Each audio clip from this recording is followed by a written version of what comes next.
అనంతగిరి అటవీ ప్రాంతాన్ని ఎకో టూరిజంగా అభివృద్ధి చేసేందుకు చర్యలు చేపట్టామన్నారు అసెంబ్లీ స్పీకర్ ఘట్టం ప్రసాద్.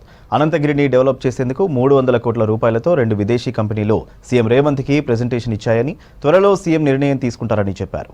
వికారాబాద్ జిల్లా అనంతగిరి అటవీ ప్రాంతంలో అనంతగిరి అర్బన్ ఫారెస్ట్ పార్కుకు శంకుస్థాపన చేశారు ఘట్టం ప్రసాద్.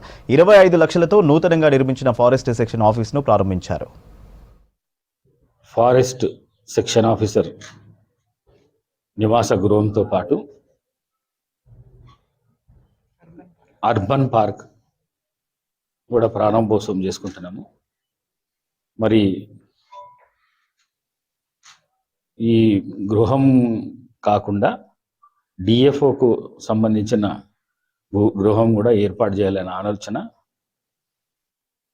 ఇప్పటిదాకానే అనుకున్నాము. అది కూడా తప్పకుండా, ఎందుకంటే డిఎఫ్ఓలు ఫారెస్ట్కు దగ్గర ఉంటే, వాళ్ళ నివాస స్థలం దగ్గర ఉంటే అన్ని కార్యక్రమాలకు ప్రజలకు అందుబాటులో ఉండే విధంగా మరి ఆ ఫారెస్ట్ను కూడా అన్ని విధాల కాపాడే విధంగా ఉంటారని చెప్పేసి అదొకటి ఆలోచన చేసినాం. మరి ఈ అర్బన్ పార్క్ ఏదైతే ఉన్నదో 2 కోట్లతోని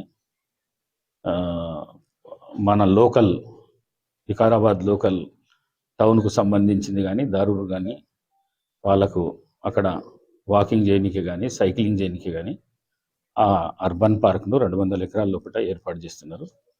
మరి మీకు తెలియని విషయం కాదు, ఇంతకు ముందే రాష్ట్ర ముఖ్యమంత్రి గౌరవనీయులు రేవంత్ రెడ్డి గారు ఒక సింగపూర్ కంపెనీని, మరి అదేవిధంగా ఒక విదేశీ ఇంకో కంపెనీని, 2 కంపెనీలను పిలిచి పవర్ పాయింట్ ప్రజెంటేషన్ కూడా తీసుకున్నాము. మేము 300 crores అనంతగిరి గుట్టను అన్ని విధాల టూరిజంను డెవలప్ చేసే విధంగా తయారు చేయాలని, ఈకో టూరిజం కూడా పెట్టాలనే ఉద్దేశము.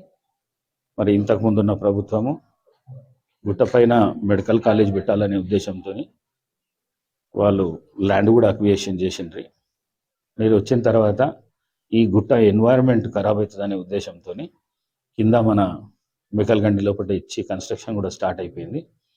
మరి దీన్ని భగవంతుడు ఇచ్చిన ఈ గుట్టను కాపాడుకునే విధంగా అన్ని విధాల ప్రయత్నం చేసి తప్పకుండా ఈ అనంతగిరి గుట్టనే పెద్ద ఎత్తున అభివృద్ధి చేసే విధంగా, మరి అట్లనే లోకల్ వాళ్లకు ఎంప్లాయ్మెంట్ దొరికే విధంగా ప్రయత్నం చేస్తామని చెప్పేసి మీ అందరికీ